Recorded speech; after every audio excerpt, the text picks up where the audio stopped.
Bismillahirrahmanirrahim. Assalamualaikum warahmatullahi wabarakatuh. Alhamdulillahirabbil alamin wa bihi nasta'in ala amri dunya waddin. Asyhadu an la ilaha illallah wa asyhadu anna Muhammadan abduhu wa rasuluh. Allahumma shalli ala Muhammadin wa ala alihi wa sahbihi ajmain. Wa ba'du. Pelajaran kita malam ini adalah akidah atau tauhid, ilmu tauhid atau ilmu keimanan. Ilmu ini ilmu yang paling penting dan paling mendasar. Karena setiap kita nilai di sisi Allah tergantung tingkat keimanannya. Maka tidak ada amalan yang terbaik selain daripada upaya meningkatkan iman. Ketika Allah Subhanahu wa taala dan Rasul-Nya memanggil dengan ya ayyuhalladzina amanu, wahai orang-orang yang beriman, yang dimaksud adalah beriman dengan rukun iman yang 6. Sudah kita bahas tentang rukun iman yang 6, kita sampai ke rukun iman yang keempat. Rukun iman kepada Allah, kepada malaikat, dan kepada kitab sudah berlalu dan cakupan masing-masing. Ketika dikatakan iman kepada malaikat itu cakupannya apa saja, kandungannya apa saja. Selanjutnya kata beliau rukun iman yang keempat, wa rusulihi, beriman kepada rusul. Nah, di nomor 1 diterangkan oleh Syekh ar-rusulu, roknya di doma, sinnya di doma. Jam'u rasulin, jamak daripada rasul. Jadi rusul itu jamak, para rasul. Kalau tunggal itu rasulun, roknya di fathah, kalau ini di doma. Dan di sini tunggalnya wawunya masih ada waw, tapi kalau di jamak wawunya hilang. Rusulun. Bimakna mursalun, makna rasul itu mursalun. Apa mursalun? Ai mab'usun, yang diutus. Diutus untuk apa? Bi'iblaghi syai'in, untuk menyampaikan sesuatu.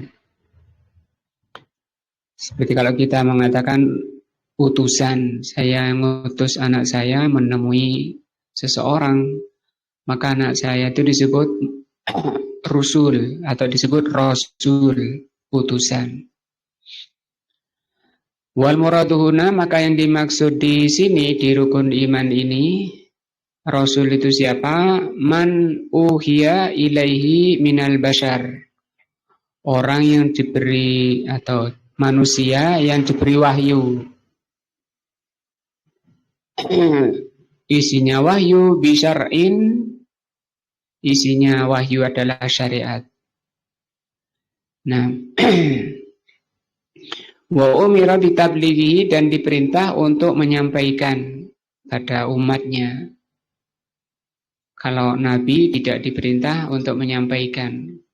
Atau yang mendefinisikan lain, kalau nabi itu tidak mendapat wahyu baru, syariat baru, tapi nabi itu melanjutkan syariat nabi sebelumnya. Wa awwalur rusuli, rasul pertama Nuhun, adalah Nabi Nuh, bukan Nabi Adam ya, tapi Nabi Nuh. Wa akhiruhum, dan rasul terakhir adalah Muhammadun sallallahu alaihi wasallam. Qala Allah Ta'ala, Allah berfirman, inna auhayna ilaika, sesungguhnya kami mewahyukan padamu Muhammad, kama auhayna ila Nuh, sebagaimana kami wahyukan kepada Nuh. Wa nabiyina min ba'dihi, dan nabi-nabi setelah Nabi Nuh. Ini ayat yang menjelaskan bahwa Rasul pertama adalah Nabi Nuh. Wa fi sahihil Bukhari, juga yang kedua dalilnya adalah hadis di dalam Sahih Bukhari. An Anas bin Malikin, dari Anas bin Malik radhiyallahu anhu, fi hadits syafa'ah, ketika menjelaskan tentang hadis syafa'ah. Ini nama hadisnya hadis syafa'ah karena menjelaskan tentang syafaat. Syafaat artinya pertolongan. Anna Nabiya sallallahu alaihi wasallam, bahwa Nabi sallallahu alaihi wasallam dzakara, Rasul menceritakan pada para sahabat, annan nasa, bahwa nanti manusia di mahsyar, ya'tuna ila Adam, mereka mendatangi Nabi Adam, liyashfa'a lahum, agar Nabi Adam bisa minta bantuan atau menolong mereka, agar menghadap kepada Allah, supaya manusia segera diputuskan perkaranya. Fayatadiru, tapi Nabi Adam minta uzur. Nabi Adam tidak bisa memenuhi permintaan manusia. Wayakulu, dan Nabi Adam mengatakan, u'tu Nuhan, datangi Nuh. Kata Nabi Adam, langsung disuruh datang pada Nabi Nuh. Padahal dari Nabi Adam ke Nabi Nuh ini juga banyak nabi-nabi ya. Kata Nabi Adam, awwalu rasulin ba'athahullahu. Nabi Nuh itu rasul pertama yang Allah utus. Jadi yang menjelaskan bahwa Nabi Nuh itu rasul pertama ini, Rasul bilang awwalu rasulin, rasul pertama yang diutus oleh Allah. Wa dzakara tamamal hadis, dan beliau sebutkan sempurnanya hadis, panjang, hadisnya panjang. Cuma di sini nggak dibawa semua karena yang mau diambil di sini perkataan ini, awwalu rasulin. Kalau ditanya, rasul pertama bukan Nabi Adam tapi Nabi Nuh. Wa qala Allah Ta'ala fi Muhammadin, adapun Nabi Muhammad sallallahu alaihi wasallam, bahwa beliau adalah rasul terakhir.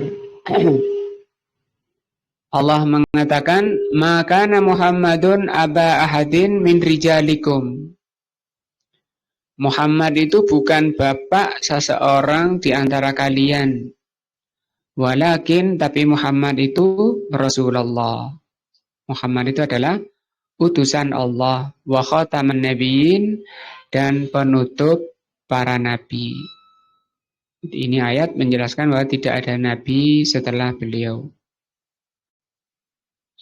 Kalau nabi dari kata imba itu menyampaikan, kalau rasul itu tadi utusan. Walam takhillu, atau walam takhilla ummatun min rasulin. Umat manusia itu tidak pernah kosong dari seorang rasul. Yab'atsuhullahu ta'ala bi syari'atin mustaqillatin ila qaumihi.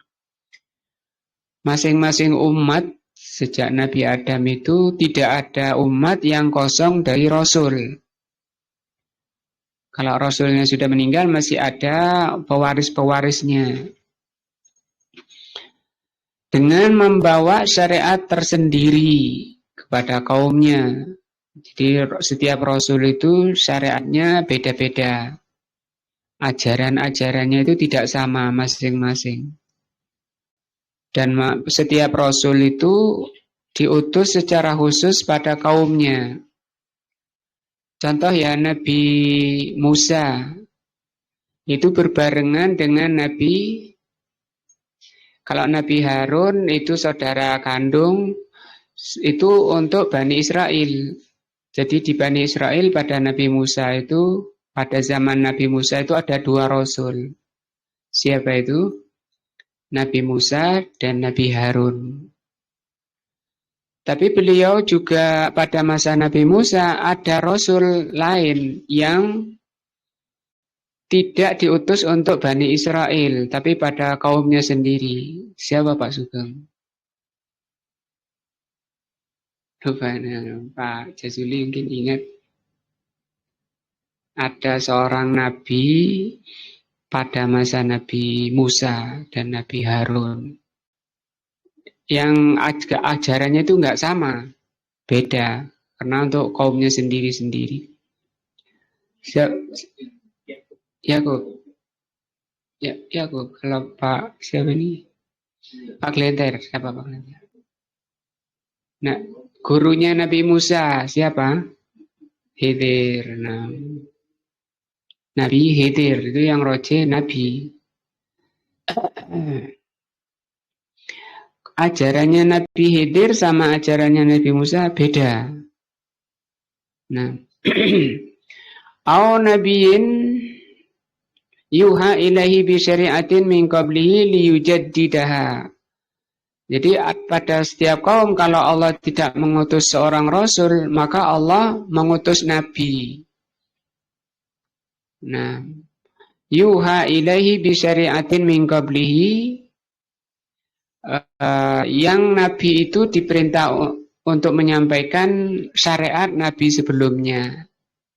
Liyujaddidaha, untuk memperbaharui. Jadi modelnya melanjutkan dari rasul sebelumnya, itu nabi. Artinya setiap umat itu pasti ada rasul atau nabi yang mengingatkan tentang siapa yang berhak disembah. Tapi kalau isi dakwahnya itu sama, yaitu mentauhidkan Allah, mengesahkan Allah. Sama semuanya mulai dari Nabi Adam. Qala Allah Ta'ala, Allah mengatakan, Allah berfirman, walaqad ba'atsna, sungguh kami telah mengutus fi kulli ummatin, pada setiap umat, ya, setiap umat. Siapa? Rasulan, seorang rasul. Ani'budullaha, agar mereka beribadah kepada Allah saja. Ini visinya. Wajtanibu tauhid, dan menjauhi tauhid. Tauhid itu selain sesembahan selain Allah. Nah, wa qala ta'ala, wa min ummatin, tidak ada dari umat illa khala fiha nadhir, kecuali ada padanya nadhir. Setiap umat itu ada nadhir, nadhir pemberi peringatan. Kalau nabinya sudah wafat, ada murid-muridnya yang disebut dengan sahabat. Kalau Nabi Muhammad, kalau Nabi Isa, hawariyun. Wa qala ta'ala, Allah juga berfirman, inna anzalna taurata fiha hudan wa nur. Sesungguhnya kami telah menurunkan Taurat yang di dalamnya, di dalam Taurat itu hudan wa nur. Isinya petunjuk dan cahaya. Yahkumu biha an-nabiyun, yang berhukum dengan Taurat itu para nabi. Karena banyak emang nabi Bani Israel. Mulai zaman Nabi Yakub, nah, sampai yang terakhir siapa? Nabi Isa alaihissalam. Nah, itu keturunan dari Nabi Ishak, ya. Nabi Ishak punya putra Yakub. Alladzi aslamu lilladzina hadu. Nah, orang-orang yang berserah diri, orang yang masuk Islamu ini orang-orang yang masuk Islam, lilladzina hadu, bagi orang-orang yang mencari petunjuk. Nah, ini juga dalil di sini bahwa umatnya Nabi Isa itu juga disebut Muslim. Karena Muslim itu orang yang berserah diri, bukan Kristen, ya. Kalau Kristen bukan, Nasoro. Ini juga pada masa Nabi Isa itu disebut Muslim, disebut Nasoro karena mereka meninggalkan keimanan kepada Nabi Muhammad SAW. War rusulu, para rasul, basyarun, itu manusia, makhlukun, yang dicipta. Laisa lahum min khasa'isir rububiyah, semua para rasul itu tidak memiliki kekhususan rububiyah. Rububiyah itu mencipta, memiliki dan mengurus atau mengatur alam. Termasuk Nabi Isa. Nabi Isa itu bashar, manusia. Makanya Allah kafirkan orang Nasrani karena mengatakan Isa itu putra Allah. Laqad kafaral ladzina qalu inna Isa ibnullah. Sungguh telah kafir orang yang mengatakan Isa itu putranya Allah. Nah, maka Nabi Isa sama sekali tidak bisa mencipta, memiliki dan mengatur alam. Wal uluhiyah syai'un, apalagi hak uluhiyah. Hak uluhiyah itu hak untuk diibadahi. Jadi semua rasul tidak ada hak itu. Maka berdoa misalnya itu tidak boleh kecuali kepada Allah. Semua rasul mulai dari Nabi Adam sampai kepada Nabi Muhammad itu tidak ada hak untuk dimintai doa. Karena banyak orang Indonesia suka datang ke kuburan Nabi minta-minta di sana. Akibatnya diusir, dipukul sama huros, sama penjaga-penjaga makam Rasulullah. Nah, memang tidak boleh minta-minta di sana. Nah, orang sengaja ziarah kubur ke sana saja itu tidak boleh. Ya, karena kata Rasul, rihlah atau menempuh perjalanan untuk ibadah yang bernilai ibadah itu di 3 tempat saja. Masjidil Haram, Masjid Nabawi, dan Masjid Aqsa. Kalau ke Madinah untuk ziarah kubur itu tidak ada dalilnya. Nah, kuburan tidak harus ke sana. Di setiap kampung kita punya kuburan. Tapi karena mereka diusir-usir sana, mereka bikin kuburan sendiri di negaranya, ramai ya, minta-minta di sana. Padahal itu ajaran kesyirikan, karena itu hak uluhiyah namanya. Hak untuk diibadahi. Berdoa itu termasuk ibadah. Rasul mengatakan ad-du'a'u huwal ibadah. Doa itu ibadah. Tidak boleh dipalingkan pada selain Allah. Nah. Qala Allah Ta'ala, Allah mengatakan an-nabiyhi Muhammadun, tentang nabinya Muhammadin sallallahu alaihi wasallam. Allah mengatakan tentang Nabi Muhammad, wa huwa sayyidul mursalin, beliau adalah tuannya para rasul. Wa a'dhamuhum, dan beliau paling agungnya para rasul. Jahan, posisinya, derajatnya indallah, di sisi Allah. Itu beliau mengatakan, diperintah oleh Allah untuk mengatakan, kul, katakan Muhammad pada umatmu, la amliku li nafsi, aku tidak punya kuasa walaupun pada diriku. Naf'an, untuk bisa memberi manfaat, wala dharran, maupun bahaya. Nah, aku tidak bisa memberi manfaat dan menolak bahaya walaupun hanya pada diriku. Illa masya Allah, kecuali apa yang dikehendaki Allah. Kita cuma bisanya berusaha menjalani sebab-sebab. Nah, boleh menjalani sebab misalnya supaya badan sehat, tetap makan, kemudian jaga kesehatan, berpakaian supaya tidak kedinginan. Nah, tapi semua itu kembali kepada kehendak Allah, takdir Allah. Walau kuntu a'lamul ghaiba, kalau aku ini, kata Rasul, kalau aku ini mengerti perkara gaib, nah, menunjukkan bahwa beliau tidak mengerti perkara gaib. Kalau ada orang mengaku mengerti perkara gaib, itu namanya dukun. Jadi dukun itu definisinya, artinya orang yang mengaku mengerti perkara gaib. Nah, datang orang ke Mbah Dukun, Mbah, saya kehilangan motor. Oh, sebentar, dilihat di tangannya. Oh, ini yang hilang kemarin toh? Iya, Mbah. Di daerah ini ya? Iya, Mbah. Oh ini sekarang motornya lagi di sana di ART ini lagi dibredel sama pencurinya. Nanti segera datang sana. Kemudian sudah mbaknya diamplopi pulang. Yang diyakini oleh yang datang tadi apa? Mbah Dukun ini mengerti perkara gaib. Nah, padahal itu dikasih tahu syaitan, perewangan dari dukun.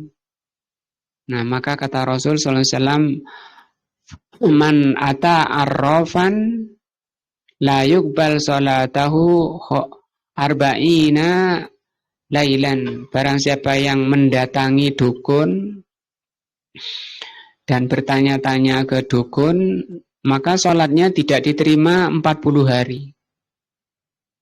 Itu tanya tok, tanya, nggak ada niat untuk membenarkan.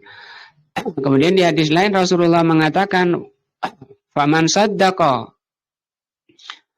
arrafan au kahinan faqad kafara bima anzalallahu ala Muhammadin. Barang siapa yang mendatangi dukun dan membenarkan ucapannya, maka dia telah kufur kepada apa yang diturunkan oleh Allah pada Nabi Muhammad. Apa yang diturunkan oleh Allah pada Nabi Muhammad diantaranya ayat ini. Surat Al-A'raf ayat 188. Bagaimana bunyinya? Walau kuntu a'lamul ghaiba. Kalau aku ini mengerti perkara gaib, nah berarti beliau memang tidak mengerti perkara gaib. Saya besok itu makan apa? Tidak tahu. Termasuk kita-kita, Pak Sugeng besok makan apa? Tidak tahu, tidak ada yang tahu. Walaupun sudah belanja tahu, belum tentu besok makan tahu ya. Atau sudah beli pindang, belum tentu isa-isa sudah dimakan kucing. Karena rezekinya kucing. Nah, kita nggak tahu. Kita taunya kalau sudah terjadi. Nah, apa yang Allah takdirkan pada kita. Kalau aku ini mengerti perkara gaib, lastaksartu minal khairi. Pasti aku akan memperbanyak kebaikan.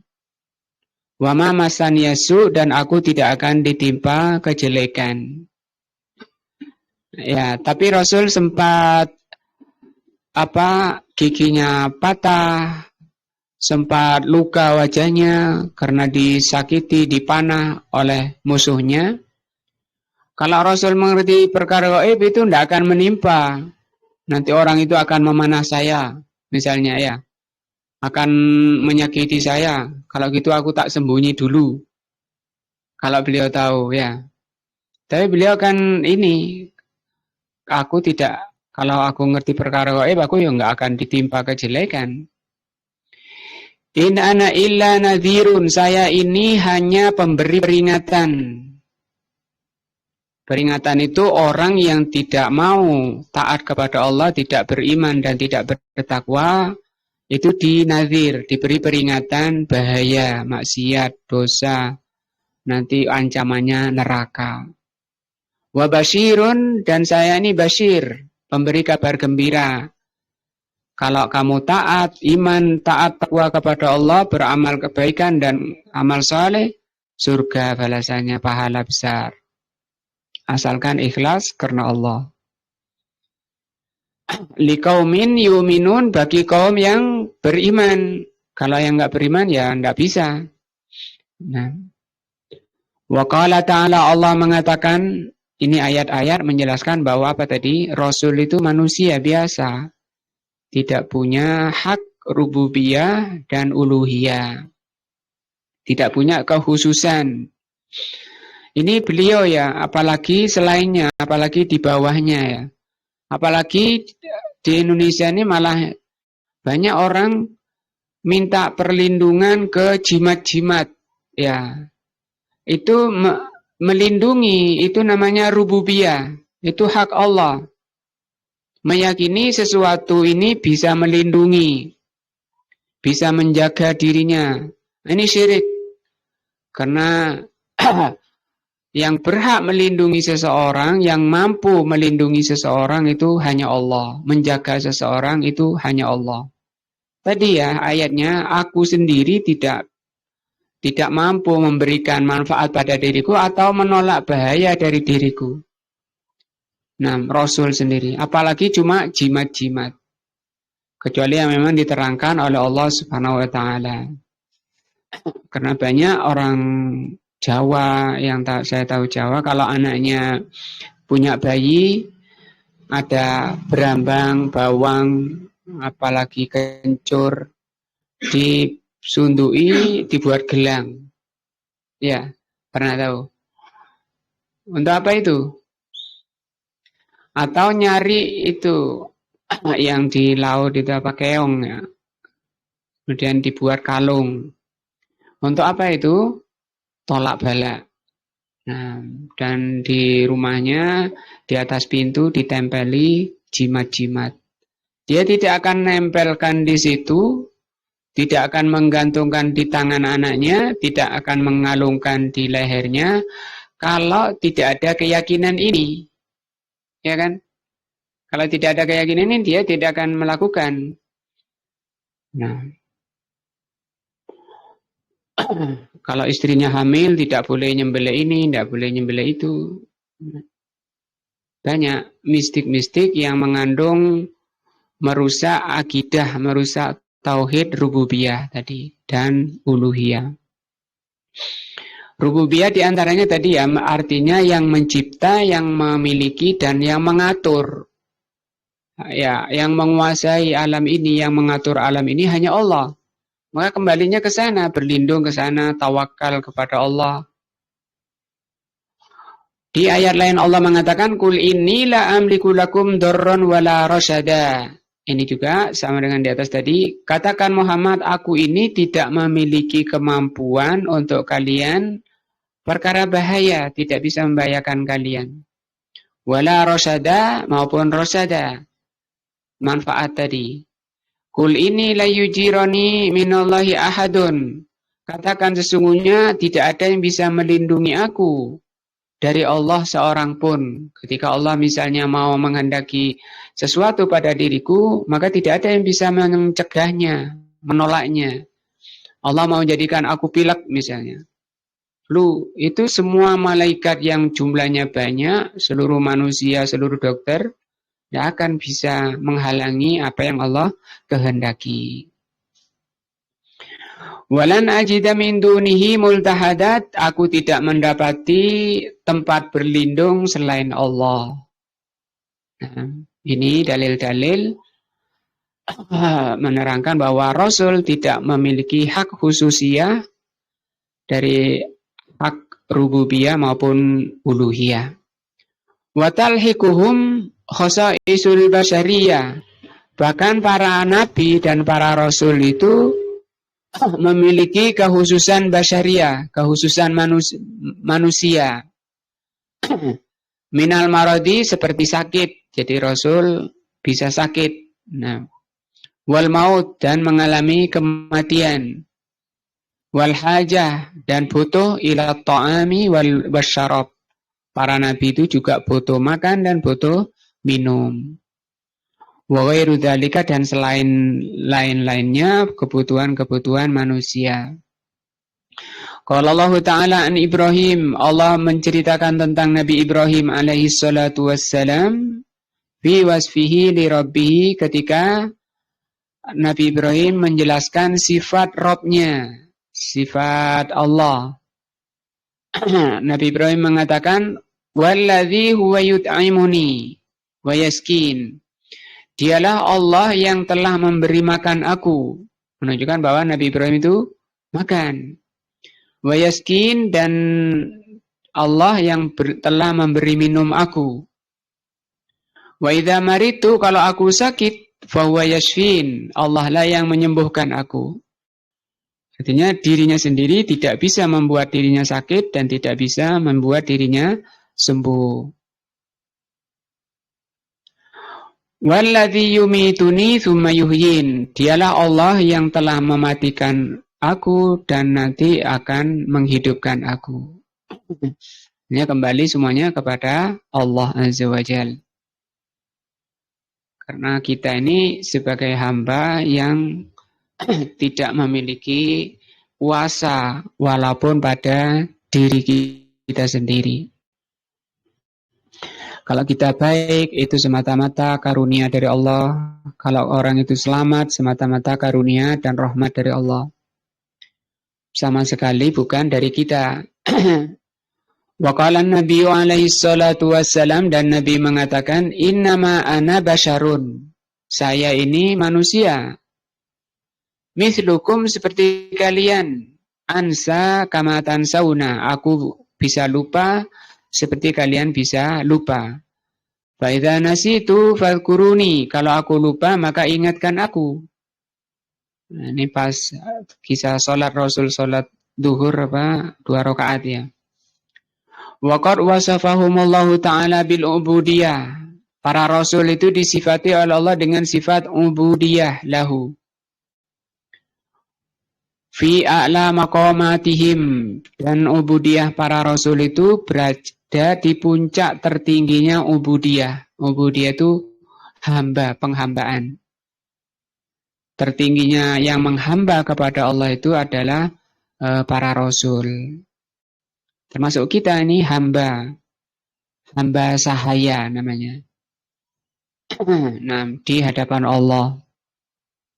Pernah Rasul bertanya, ma hakul ibadi ala Allah? Apa hak hamba dari Allah? Apa hak Allah dari hambanya? Diibadahi. Nah, karena kita ini sebagai hamba, maka kewajiban kita beribadah. Kalau kita ditanya, kenapa kamu sholat? Ini menjalankan hak Allah. Kita ini sebagai hamba dari Allah. Atau kita sedang menjalani hak ubudiyah bagi Allah. Yang tertingginya para rasul. Nah, ada malaikat yang mulai dicipta sampai kiamat itu ruku terus. Di hari kiamat mereka masih mengatakan, ya Allah kami belum bisa melaksanakan hak ubudiyah Engkau. Nah, kita yang ibadahnya kayak gini kadang merasa sudah melaksanakan ubudiyah kepada Allah Azza wa Jalla itu masih sangat jauh ya. Wa fi siyaqis sana alaihim nah, Allah Subhanahu wa taala memuji para rasul dengan ubudiyahnya ini. Allah berfirman tentang Nabi Nuh alaihi salatu wassalam, innahu, sesungguhnya Nuh itu kana abdan syakura. Nabi Nuh itu hamba yang banyak bersyukur. Kalau bunyinya syakur seperti ini, itu artinya banyak bersyukur. Karena asalnya ini syakirun. Ada alif di setelah sya, kemudian syakirun atau syakiron. Tapi karena banyak bersyukur, itu syakuron. Nah, pujian dari Allah kepada Nabi Nuh dari sisi ini. Hamba, beliau betul-betul hamba yang tunduk kepada Allah Azza wa Jalla. Wa qala fi Muhammadin, Allah juga menceritakan tentang Nabi Muhammad, tabarakalladzi, maha barokah Allah, alladzi nazzala al-furqan, yang telah menurunkan al-furqan. Apa itu al-furqan? Al-Quran. Al-furqan itu artinya pembeda. Karena dengan Al-Quran dibedakan antara hak dan batil, antara yang dicintai dan diridhoi, nah, oleh Allah Azza wa Jalla. Alladzi nazzala al-furqana ala abdihi. Di sini ya disebut abdihi. Nah, orang yang paling menghamba. Liyakuna lil alamin nadhira, agar Nabi Muhammad itu menjadi pemberi peringatan bagi seluruh alam. Wa qala fi Ibrahim, Allah juga menceritakan tentang Nabi Ibrahim wa Ishak, putranya ya. Putra dari istri beliau yang bernama siapa Pak Sugeng? Ibunya Nabi Ishak. Siapa? Oh, yang tadi lupa, sekarang lali. Pak Glente di mana? Saro, nah Saro. Kalau bahasa Maduranya Sara. Saro apa Sara? Saron. Nah, Ro kalau bahasa Arabnya Saro. Nah, Ishak kalau Ismail putra dari Hajar. Nah, putranya Nabi Ishak, Yakub. Di sini Allah mau ceritakan tentang penghambaan dari Nabi Ibrahim, Ishak dan Nabi Yakub. Sallallahu alaihi wasallam. Wadhkur ibadana. Ingatlah atau sebutkanlah, ceritakanlah tentang hamba-hamba kami ya. Yaitu siapa? Ibrahim wa Ishak wa Yakub, ulil aidi wal absar. Yang mereka mempunyai kekuatan dan memiliki ilmu yang mendalam. Inna ahlasnahum bi khalisatin dzikraddar. Sesungguhnya kami yang telah membersihkan mereka dengan kebersihan di Krodar ini rumah ya, di negeri, di surga. Wa innahum indana laminal mustafainil akhyar. Sesungguhnya mereka ini di sisi kami, kata Allah, termasuk mustafain al-akhyar. Bahasa Indonesianya ini yang kurang. Mustafa itu pilihan, akhyar ini juga pilihan. Nah, wa qala fi Isa, Allah menceritakan tentang Isa bin Maryam, in huwa illa abdun. Isa itu hanya hamba. Bahkan Nabi Isa sendiri ketika digendong oleh ibunya Maryam, baru lahir, digendong, kemudian Maryam mendatangi orang-orang Yahudi. Nah, kemudian sama orang Yahudi dibilang, ini kamu ini telah berbuat serong, padahal bapak dan ibumu tidak seperti itu. Terus Allah memerintahkan Maryam untuk tidak menjawab dan tidak berbicara. Kemudian Nabi Isa yang berbicara. Qala inni Abdullahi. Kata Nabi Isa, saya ini hamba Allah. Masih digendongan. Abdun. Ayat surat Maryam tadi bantahan kepada orang Nasrani, orang Kristen, kafir, yang mengatakan Isa itu apa? Putra Allah. Yang benar ini. In huwa illa abdun. Dia itu, Nabi Isa itu hanya hamba. Tidak memiliki hak ketuhanan, rububiyah, uluhiyah. An'amna alaihi, kami berikan nikmat beliau Nabi Isa, wa ja'alnahu masalan li Bani Israel, dan kami jadikan sebagai teladan bagi Bani Israel, atau peringatan bagi Bani Israel, atau contoh bagi Bani Israel. Di Nabi Isa diutus oleh Allah untuk Bani Israel, bukan untuk orang Indonesia. Nah,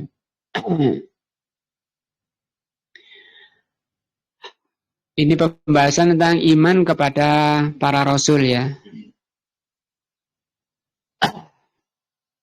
Dan apa saja kandungan beriman kepada rasul, insyaallah kita bahas pertemuan berikutnya. Wal imanu bir rusuli, iman kepada rasul yatadammanu arba'atu umurin, mengandung 4 perkara, 4 cakupan. Ini sama ya dengan mulai dari beriman kepada Allah, kepada malaikat, kepada kitab, dan kepada rasul. Itu cakupannya 4. Nah, yang kita bahas malam ini, siapa rasul itu? Bahwa rasul itu manusia yang dipilih oleh Allah, diberi wahyu untuk menyampaikan, tetapi para rasul itu tidak memiliki hak rububiyah dan uluhiyah. Mudah-mudahan bahasan ini menambah iman kita kepada Allah Azza wa Jalla, menambah takwa kita kepada Allah Azza wa Jalla. Subhanakallahumma bihamdika asyhadu an la ilaha illa anta astaghfiruka wa atubu ilaika. Wassalamualaikum warahmatullahi wabarakatuh.